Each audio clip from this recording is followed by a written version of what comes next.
오늘은 살든지 죽든지라는 제목으로 하나님의 말씀을 같이 나누고자 합니다. 사람은 누구나 살고 싶습니다. 건강하게 살고 싶고 편안하게 살고 싶고 사랑하는 사람과 오랫동안 함께 있고 싶어 합니다. 가능하면은 고난 없이 살고 싶고요. 또 가능하면은 인정받으면서 살고 싶습니다. 반대로 죽음은 두렵습니다. 아무리 믿음이 있는 사람이라도 죽음이라는 현실 앞에서는 마음이 숙연해지는 것이죠. 왜냐하면 죽음은 우리 힘으로 피할 수 없는 마지막 현실이기 때문에 그렇습니다. 그런데 오늘 본문에서 바울은요, 매우 놀라운 고백을 하게 됩니다. 21절에 이는 내게 사는 것이 그리스도니 죽는 것도 유익함이라 라고 이야기하는 것입니다. 지금 바울은 편안한 자리에서 이 고백을 하는 것이 아니었어요. 그는 감옥에 갇혀 있습니다. 앞으로 풀려날지 아니면은 계속 갇혀 있을지 아니면은 죽게 될지 알 수 없는 그런 상황입니다. 인간적으로 보면은 불안해야 될 상황이 정상인데 두려워하거나 원망하거나 낙심해도 이상하지 않는 상황이었습니다. 그런데 바울은 그 자리에서 기뻐하는 거예요. 그리고 말합니다. 살아도 좋고 죽어도 유익하다라고 이야기하는 거예요. 바울이 어떻게 이렇게 말할 수 있었을까요? 바울에게는 삶과 죽음보다 더 중요한 것이 있었던 것입니다. 그것이 바로 그리스도께서 존귀하게 되시는 것이었습니다. 바울은 자신의 생명보다 그리스도의 영광을 더 귀하게 여겼습니다. 자신의 형편보다 복음이 전파되는 것을 더 중요하게 생각했습니다. 자신의 유익보다 교회의 믿음의 진보를 더 소중히 여겼던 것입니다. 19절에 기록합니다. 이것이 너희의 강구와 예수 그리스도의 성령의 도우심으로 나를 구원에 이르게 할 줄 아는므로. 바울은 자신이 당한 고난이 결국 구원에 이르게 할 것이라고 이야기하고 있습니다. 여기서 말하는 구원은 단순히 감옥에서 풀려나는 것을 의미하는 것이 아닙니다. 바울은 감옥에서 석방될 수도 있었습니다. 그러나 바울은 더 깊이 바라본 것은 최종적인 구원이었어요. 하나님 앞에 서는 그날, 그리스도 안에서 완성될 구원을 바라보고 있었던 것이죠. 바울은 이미 예수님을 믿고 구원받은 사람입니다. 그리고 동시에 완성될 구원을 향해서 걸어가는 사람이었습니다. 그래서 바울은 빌립보서 2장 12절에 이렇게 이야기하는 거예요. 두렵고 떨림으로 너희 구원을 이루라 라고 이야기하고 있습니다. 두렵고 떨림으로 너희 구원을 이루라. 이 말씀은 구원을 우리 힘으로 만들어내라는 그런 의미는 아닙니다. 예수 그리스도의 은혜로 이미 받은 구원을 붙들고 하나님 앞에서 끝까지 믿음의 길을 걸어가라라고 이야기하는 거예요. 성도의 구원에는요, 이미 받은 구원이 있습니다. 그리고 지금 이루어져 가는 구원이 있고 장차 완성될 구원이 있습니다. 우리는 예수님을 믿음으로 이미 어렵다 하심을 받았습니다. 그러나 동시에 날마다 우리는 주님을 닮아가야 하는 것이죠. 그리고 마지막 날에는 영화롭게 된 몸으로 주님 앞에 서게 될 것입니다. 바울은 지금의 고난도 그 길 가운데 있다라고 믿고 있는 것입니다. 감옥의 고통도, 재판의 불안도, 사람들의 오해, 아니면 죽음의 위협까지도 하나님께서 자신의 영혼을 다듬어 가시는 과정이라고 믿고 있었습니다. 고난이 우리를 문을 뜨릴 때가 있습니다. 그러나 믿음으로 보면은 고난은 우리를 더 깊게 만들어 간다는 것이죠. 평안할 때는 몰랐던 하나님을 고난 중에 더 깊이 알게 됩니다. 내 힘으로 살 수 없다는 것을 깨닫게 되고 하나님의 은혜를 더 깊이, 더 간절히 붙들게 된다는 것이죠. 마치 나무가요, 바람을 맞으면은 뿌리가 더 깊게 내리는 것과 같습니다. 바람이 없으면 나무는 편안할 것 같지만 계속 바람을 맞은 나무가 그 뿌리가 더 깊어진다는 것이죠. 이 신앙도 그렇습니다. 고난의 바람이 불 때 믿음의 뿌리가 더 깊어질 수 있습니다. 그래서 바울은 감옥에서 절망하지 않는 것이었습니다. 그는 이렇게 믿었습니다. 이 고난도 하나님의 손 안에 있다. 이 시련도 내 구원의 길에서 헛되지 않다라고 믿었던 것입니다.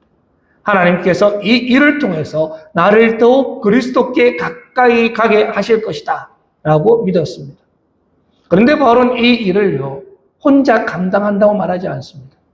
19절에 중요한 두 가지가 나오는데요. 너희의 강구와 예수 그리스도의 성령의 도우심으로 라고 되어 있습니다. 너희의 강구와 예수 그리스도의 성령의 도우심으로. 바울은 성도들의 기도가 필요하다라고 말하고 있습니다. 그리고 성령의 도우심이 필요하다라고 이야기하는 거예요. 성도들의 기도와 성령의 도우심은요, 서로 연결이 되어 있습니다. 성도들이 바울을 위해서 기도할 때 하나님께서 그 기도에 응답하셔서 성령으로 바울을 붙들어 주시는 거예요.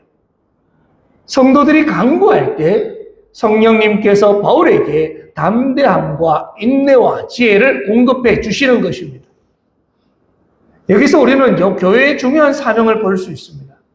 교회는 서로를 위해서 기도하는 공동체입니다. 고난 중에 있는 성도를 위해서 기도해야 하고요. 영상에 있는 성도들을 위해서 기도해 주어야 하고요. 시험에 있는 성도들을 위해서 기도해야 합니다. 말씀을 전하는 사역자를 위해서도 기도하셔야 합니다. 제가 지금 강단에서 설교를 하고 있지만 설교는 설교자 혼자 하는 것이 아닙니다. 성도들의 기도 위에 이 설교가 서는 거예요. 성도들이 기도할 때 말씀 사역에 힘을 얻게 되고요. 성도들이 기도할 때 강단이 살아나는 것입니다. 성도들이 기도할 때 우리의 듣는 마음이 열리고 전하는 입술이 하나님께 붙들릴 줄 믿습니다. 스펄전 목사님께서 많은 사람들에게 큰 영향을 끼친 설교자였지 않습니까? 그런데 그는요, 자신의 사역의 비밀을 이야기할 때 자신을 위해 기도하는 성도들을 이야기했습니다.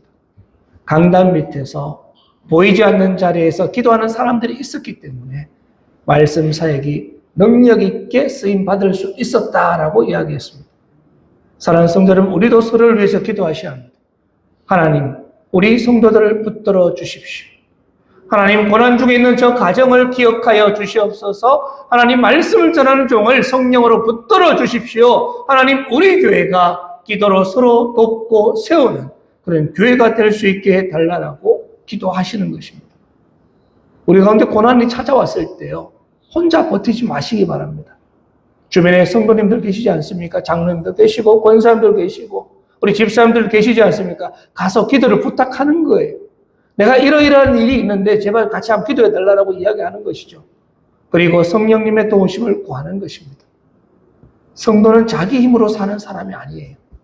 성도는요, 기도와 성령의 도움으로 사는 사람인 줄로 믿습니다. 우리 20절 같이 한번 읽었으면 좋겠습니다. 20절입니다. 시작. 나의 간절한 기대와 소망을 따라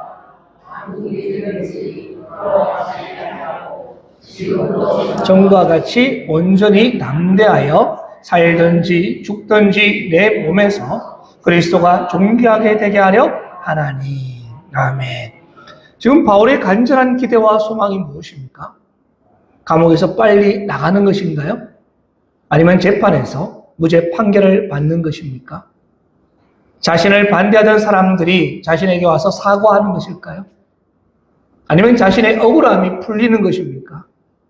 물론 인간적으로 그런 것들을 바랄 수 있을 것입니다. 그러나 바울의 가장 깊은 소망은요, 그것이 아니었어요. 바울의 소망은 살든지 죽든지 내 몸에서 그리스도가 존귀하게 되게 하려 하나니라고 고백하는 것입니다. 여기서 존귀하게 되다는 말은 그리스도께서 크게 드러나신다는 이야기예요. 내 삶을 통해서 예수 그리스도가 드러나는 것입니다. 내 고난 속에서 예수님의 영광이 드러나는 것입니다. 내가 살아도 예수님이 높아지고 내가 죽어도 예수님이 높아지는 것입니다. 지금 바울은 이렇게 말하는 거예요. 내가 살아서 복음을 전할 수 있다면 좋습니다. 내가 죽음을 통해서라도 그리스도를 증거할 수 있다면 그것도 좋습니다. 중요한 것은 내 몸에서 그리스도가 존귀하게 되는 것입니다. 라고 고백하고 있는 것입니다. 이것이 바울의 중심이었어요. 바울은 복음을 전하다가 많은 고난을 당했지 않습니까? 루스드라에서 나면서부터 걷지 못하던 사람을 일으켜주는 기적이 일어났습니다. 그때 사람들이 바울과 바나바를 신처럼 떠받들으려고 했습니다. 그러나 바울은요, 그 영광을 자신에게 돌리지 않았습니다. 오히려 옷을 찢으며 사람들을 말리면서 이야기하는 거예요. 하나님께 영광을 돌리게 하는 것이었습니다. 그런데 얼마 지나지 않아서 상황이 완전히 바뀌게 됩니다. 사람들이 바울을 돌로 쳐서 죽이려고 하는 것입니다. 심지어 이 돌에 맞아서 죽은 줄 알고 바울을 성 밖에 버렸습니다. 그런데 이런 상황 속에서도 바울의 태도는요, 한결같아요. 높임을 받을 때는 자신을 높이지 않았고요. 고난을 받을 때는 또 원망하지도 않습니다. 그는 언제나 그리스도가 드러나기를 원했다는 거예요. 빌립보에서도 마찬가지였습니다. 바울은 귀신 들린 요정을 고쳐주었다가 매를 맞고 감옥에 갇혔습니다. 온몸이 찢기게 되고 몸은 상하게 되고 발에는 착고가 묶이게 되었습니다. 그런데 그 밤중에 바울과 실라는 기도하며 하나님을 찬양하는 것입니다. 그 감옥 안에서 하나님께 영광을 돌리는 거예요. 그 결과 어떻게 되었습니까? 간수와 그 온 집이 구원을 받는 역사가 일어나게 되는 것이었어요. 이것이 그리스도를 존귀하게 하는 삶입니다. 성도는요, 환경이 좋을 때만 하나님께 영광을 돌리는 사람이 아니에요. 일이 잘 될 때 찬송하는 사람이 아닙니다. 성도는 고난 중에서도 억울한 일이 있을 때도 감옥과 같은 현실 속에서도 예수 그리스도를 붙드는 사람이 성도인 줄로 믿습니다. 우리도 삶에서 감옥 같은 시간들이 있지 않습니까? 정말 몸이 아픈 감옥이 있을 수 있고요. 경제적인 어려움의 감옥이 있을 수도 있고 정말 마음이 무겁고 외로울 때도 있습니다. 그때 우리는 이렇게 질문하지 않습니까? 하나님, 왜 제게 이런 일이 생겼습니까? 하나님, 언제 이 문제를 해결해 주실 것입니까? 하나님, 내가 왜 이렇게 힘이 들어야 됩니까? 그렇게 신앙생활 열심히 하고 내가 잘하고 있었지 않습니까? 그런데 왜 이래? 나에게 이런 문제가 생겼습니까? 라고 이야기합니다. 네, 그렇습니다. 이런 질문도 필요합니다. 그런데 믿음은요, 믿음의 성도들은 거기서 한 걸음 더 나가는 거예요. 하나님, 이 일을 통해서 주님이 드러나게 해 주시옵소서. 하나님, 이 고난 속에서도 제 믿음이 무너지지 않게 하여 주시옵소서. 하나님, 내 입술과 태도를 통해서 예수 그리스도가 드러나게 하여 주시옵소서라고 기도하는 것입니다. 사랑하는 성도 여러분, 성도에게 가장 중요한 질문은요, 내가 편해졌는가 아니면 내가 인정받았는가가 아닙니다.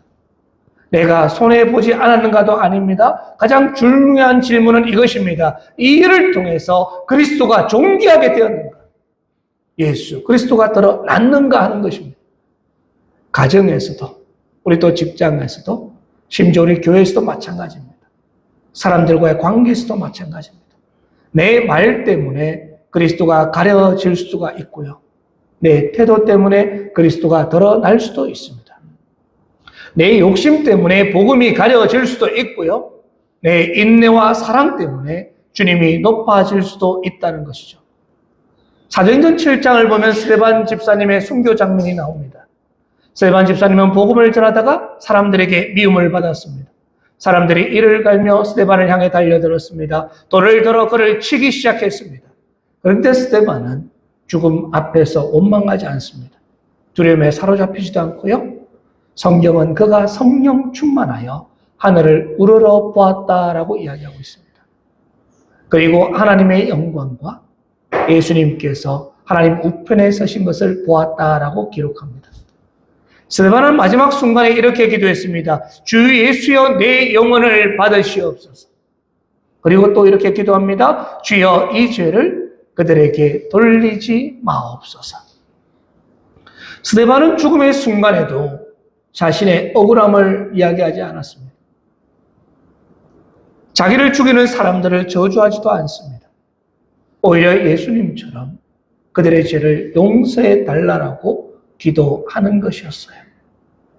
이것이 바로 죽음 앞에서도 그리스도를 존귀하게 드러내는 것입니다. 스데반의 마지막 모습은 사람들에게 패배처럼 보였을지 모르겠습니다. 그러나 믿음의 눈으로 그것을 바라보게 되면요, 패배가 아니에요. 그는 죽음 속에서도 예수님의 용서가 드러났고요. 예수님의 사랑이 드러나고 예수님의 영광이 드러나게 된 것을 보게 됩니다.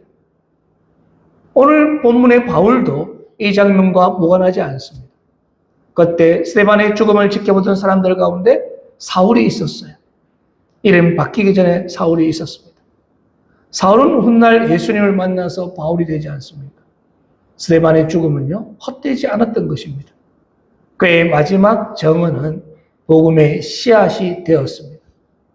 사랑하는 성도 여러분, 성도는 오래 사는 것을 목표로 삼는 사람이 아닙니다. 편안하게 사는 것을 목표로 삼는 사람도 아닙니다. 성도는 살아도 그리스도를 드러내고 죽음 앞에서도 그리스도를 붙잡는 사람들입니다. 바울의 고백처럼 살든지 죽든지 주님만 존귀하게 하옵소서라고 고백하는 사람이라는 것이죠. 21절 기록합니다. 이는 내게 사는 것이 그리스도니 죽는 것도 유익함이라. 이 말씀은 빌립보서에서 가장 유명한 말씀 가운데 하나인데요. 내게 사는 것이 그리스도니. 그죠? 이 말은 단순히 나는 예수님을 믿습니다라고 고백하는 것이 아니에요. 바울에게 그리스도는 삶의 전체였습니다. 바울에게 그리스도는 삶의 이유였고 삶의 목적이었습니다. 바울에게 그리스도는 삶의 방향이었고 삶의 기쁨이고 능력이었습니다. 바울은요, 그리스도를 위해서 살았습니다. 그리스도를 전하기 위해서 살았고 그리스도를 닮아가기 위해서 살았습니다. 그리스도의 몸된 교회를 세우기 위해서 살았던 것입니다. 그런 그에게 그리스도는 주일에만 필요한 분이 아니었어요. 위기 때만 찾는 분도 아니었습니다. 바울의 생각과 말과 사명 그 전체가 그리스도 안에 있었던 것입니다. 그래서 바울은요, 내게 사는 것이 그리스도니라고 말하고 있는 거예요. 사랑하는 성도 여러분, 우리는 어떻습니까? 내게 사는 것은 무엇입니까? 어떤 사람에게는 사는 것이 돈일 수가 있고요. 어떤 사람에게는 성공이 될 수가 있습니다. 또 어떤 사람에게는 사는 것이 자녀일 수도 있습니다. 어떤 사람에게는 건강일 수도 있고요. 어떤 사람은 자기 자존심 아니면 사람들의 인정일 수도 있습니다. 물론 돈도 필요하고 건강도 필요합니다. 자녀도 소중합니다. 사람들의 관계도 너무나 중요합니다. 그러나 그것들이 우리 삶의 주인이 되어서는 안 된다는 거예요. 그리스도인이란 삶의 중심이 바뀐 사람들이지 않습니까? 전에는 내가 중심인 사람이었습니다. 그러나 이제는 그리스도가 우리의 중심인 사람들입니다. 전에는 내 뜻이 먼저였지만 이제는 주님의 뜻이 먼저인 사람입니다. 전에는 내 영광을 구했지만 이제는 그리스도의 영광을 구하는 사람이 그리스도인입니다. 그래서 바울은 갈라디아서 2장 20절에 이렇게 고백하는 거예요. 내가 그리스도와 함께 십자가에 못 박혔나니 그런즉 이제는 내가 사는 것이 아니요 오직 내 안에 그리스도께서 사시는 것이라. 아멘. 이것이 복음으로 변화된 사람의 고백인 줄로 믿습니다. 그렇다면 죽는 것도 유익하다는 말은 무슨 뜻일까요? 바울이 죽음을 가볍게 여겼다는 뜻일까요? 아닙니다. 죽음 자체도 좋다는 뜻일까요? 그것도 아닙니다. 성도도 죽음 앞에는요, 슬픔이 있어요. 사랑하는 사람과 헤어지는 일은 가슴이 아프고 슬픈 일입니다. 육체의 연약함도 있었습니다. 그러나 바울은요, 죽음 이유를 알고 있었던 것이잖아요. 죽음이 끝이 아니라는 것을 알고 있었습니다. 죽음 너머에 그리스도와 함께하는 영광이 있다는 것을 믿었던 것입니다. 그래서 고백합니다. 23절에 내가 그 둘 사이에 끼었으니 차라리 세상을 떠나서 그리스도와 함께 있는 것이 훨씬 더 좋은 일이라. 그렇게 하고 싶으나 바울에게는 죽음이 유익한 이유는 단 하나였습니다. 그리스도와 함께 있기 때문이었습니다. 죽으면 고난이 끝나기 때문에 유익한 것이 아니었어요. 죽으면은 감옥에서 벗어나기 때문에 유익한 것도 아닙니다. 죽음의 가장 큰 유익은 그리스도와 더 온전하게 함께 하는 것이었습니다. 예수 그리스도께서 우리의 죄를 대신 지시고 십자가에서 죽으셨습니다. 그리고 사흘 만에 부활하셨습니다. 예수님은 죄와 사망의 권세를 이기셨어요. 그러므로 예수님을 믿는 사람은 죽음 앞에서도 소망을 가질 수 있는 것이죠. 믿음 없는 사람에게는요, 죽음이 두려움입니다. 그리고 끝이라고 생각합니다. 심판이잖아요. 그러나 예수 그리스도 안에 있는 사람에게는 죽음은 끝이 아닙니다. 예수님과 함께하는 시작인 줄로 믿습니다. 어린아이가 먼 곳에 혼자 떨어져 있다고 한번 생각해 보세요. 우리 자녀들이 옛날에 먼 곳에 떨어져 있었다면 이 아이는 낯선 곳이 불안할 것입니다. 그리고 밤이 되면 무섭지 않겠어요? 주변에 사람은 많아도 마음이 편하지가 않아요. 그런데 그의 아버지가 아니면 어머니가 데리러 온다고 하면 아이의 마음이 달라집니다. 아직 집에 도착한 것은 아닙니다. 그러나 부모님이 온다는 이 사실만으로도 아이는 안심이 되는 거예요. 그리고 마침내 아버지의 손을 잡고 집으로 돌아갈 때 아이는요, 더 이상 두려워하지 않습니다. 왜냐하면 아버지와 함께 있기 때문입니다. 성도의 죽음도 이와 같습니다. 죽음은 낯설고 두려운 것이 현실입니다. 그러나 예수 그리스도를 믿는 성도에게는 죽음이 끝이 아니라는 것이죠. 아버지의 집으로 돌아가는 것입니다. 주님과 함께하는 자리로 돌아가는 것입니다. 바울이 죽는 것도 유익하다고 말한 이유가 바로 여기에 있어요. 죽음을 지나면은 사랑하는 주님과 함께 있게 되기 때문이었습니다. 사랑하는 성도 여러분, 우리는요, 죽음을 가볍게 여기지 않습니다. 죽음 앞에서 슬픔도 있고 헤어짐의 아픔도 있습니다. 그러나 그리스도 안에 있는 성도는 죽음 앞에서 절망하지 않는 거예요. 우리를 기다리시는 주님이 계시기 때문입니다. 우리를 아버지 집으로 인도하시는 예수님이 계시기 때문입니다. 사랑하는 성도 여러분, 우리도 언젠가는 죽음 앞에 서게 됩니다. 그때 우리를 붙드는 것이 재산도 아니고요, 명예도 아니고요, 사람들의 평가도 아닙니다. 우리를 붙드는 것은 오직 예수 그리스도인 줄로 믿습니다. 그러므로 지금 살아있는 동안 우리가 예수님을 붙들어야 되는 거예요. 지금 살아있는 동안 예수님을 사랑해야 하고요, 지금 살아있는 동안 우리 삶의 중심이 예수님을 모셔야 하는 것입니다. 그러면 우리의 삶도 달라지게 되고 죽음도 달라지게 되는 것이죠. 22에서 24절입니다. 같이 한번 읽었으면 좋겠습니다. 22에서 24절 시작. 그러나 만일 육신으로 사는 이것이 내일의 열매일진데 무엇을 택해야 할는지 나는 알지 못하노라. 내가 그 둘 사이에 끼었으니 차라리 세상을 떠나서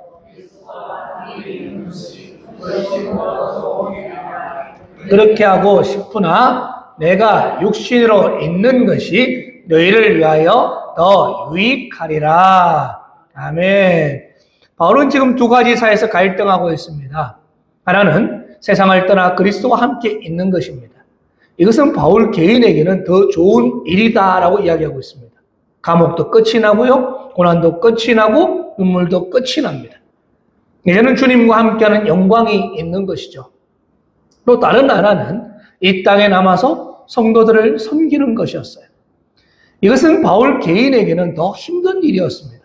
계속 복음을 전해야 합니다. 계속 교회를 돌보아야 합니다. 계속 반대와 박해를 감당해야 합니다. 계속 수고를 해야 하는 일이었습니다. 그런데 바울은 어떻게 결론을 내립니까? 25절을 보면은 내가 살 것과 너희 믿음의 진보와 기쁨을 위하여 너희 무리와 함께 갈 이것을 확실히 아노니. 바울은요, 자신에게 더 편한 길을 선택하지 않았습니다. 자신에게 더 유익한 길을 붙들지 않았습니다. 그는 빌립보 성도들의 믿음의 진보와 기쁨을 위해 살아 있어야 한다고 고백하는 것이었습니다. 믿음의 진보와 기쁨을 위해서.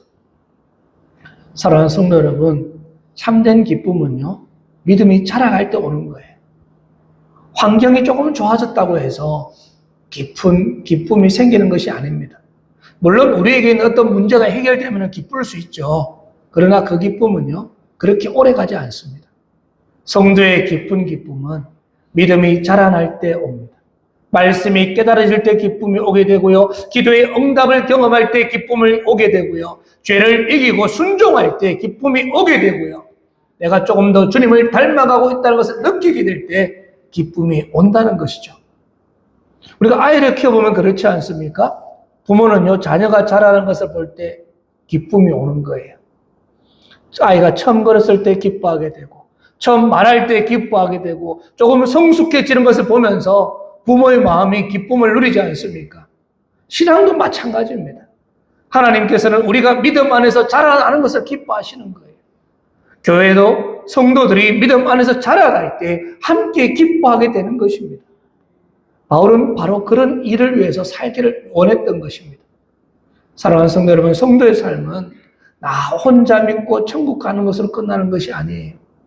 우리는 서로 믿음을 세우도록 부름받았습니다. 부모는 자녀의 믿음을 세우기 위해서 살아야 하고요. 성도는 성도의 믿음을 세우기 위해서 살아야 하고요. 직분자는 교회의 믿음을 세우기 위해서 섬겨야 하고요. 교회는 지역과 이웃 영혼을 살리기 위해서 존재해야 하는 것입니다. 믿으십니까? 바울은 자기 생명까지도 교회의 유익 앞에 내려놓았습니다. 왜 그렇습니까? 그 삶의 중심이 자기 자신이 아니라 그리스도였기 때문입니다.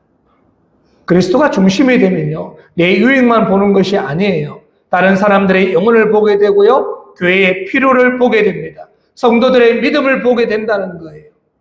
바울은 26절에 이렇게 고백합니다. 내가 다시 너희와 같이 있으므로 그리스도 예수 안에서 너희 자랑이 나로 말미암아 풍성하게 하려 함이라. 바울은 자신이 살아서 빌립보 성도들에게 돌아간다면 그들이 바울 자체를 자랑하게 되는 것이 아니라 그리스도 예수 안에서 자랑이 풍성해지기를 원했습니다. 이것이 중요한 것입니다. 바울은 자신이 주인공이 되기를 원하지 않았어요. 자기 때문에 성도들이 그리스도를 더 자랑하기를 원했던 것입니다. 자신을 통해서 성도들이 예수님을 더 사랑하고 예수님을 더 붙들고 예수님을 더 높이기를 원했던 것입니다. 그렇습니다. 우리 섬김도 그래야 합니다. 내가 드러나기 위해서 섬기는 게 아니에요. 그리스도가 드러나기 위해서 섬기는 것입니다. 내 이름을 남기기 위해서 봉사하는 것이 아닙니다. 주님의 이름을 높이기 위해서 봉사하는 것입니다. 사람의 인정을 받기 위해서 헌신하는 것이 아니라 성도의 믿음의 진보와 기쁨을 위해서 헌신하는 것입니다. 어제 우리가 이웃사랑 행복 나눔 잔치를 했습니다. 많은 분들이 와서 섬겨주셨어요. 사례도 안 받으시려고 하더라고요. 다 그냥 주시고 가셨어요. 왜 그들이 그렇게 섬겼을까요? 왜 그렇게 하시려고 했을까요? 자기의 시간을 투자하면서 자기의 모든 것을 할애하면서 와서 그냥 섬겨주셨어요. 다 예수 그리스도의 이름을 위해서, 믿음을 위해서, 봉사를 위해서 섬겼던 것입니다. 이 말씀을 맺겠습니다. 사랑하는 성도 여러분, 오늘 말씀의 핵심은 이거예요. 살든지 죽든지 그리스도께서 존귀하게 되게 하라. 바울은 감옥에 있었습니다. 재판을 기다리고 있었습니다. 죽을 수도 있었습니다. 그러나 그는 흔들리지 않았던 것입니다. 왜 그렇습니까? 바울의 삶의 중심은 자기 자신이 아니라 예수 그리스도였기 때문입니다. 그리스도가 중심이면요, 고난이 달라집니다. 그리스도가 중심이면 죽음도 달라지게 되고요. 그리스도가 중심이면 우리의 사명도 달라지게 될 것입니다. 그리스도가 중심이면 교회를 바라보는 눈도 달라지게 될 것입니다. 사랑하는 성도 여러분, 우리가 살아야 될 이유는 분명합니다. 그 이유는 예수 그리스도. 우리가 죽음 앞에서 소망을 가질 수 있는 이유도 분명합니다. 예수 그리스도입니다. 그러면 오늘도 주님 앞에 이렇게 고백하며 살아가기를 간절히 원합니다. 주님, 내가 사는 것이 그리스도입니다. 살든지 죽든지 주님만 존귀하게 하옵소서. 이 믿음으로 살아가는 저와 여러분이 되시기를 주님의 이름으로 축원합니다. 아멘. 기도드립니다.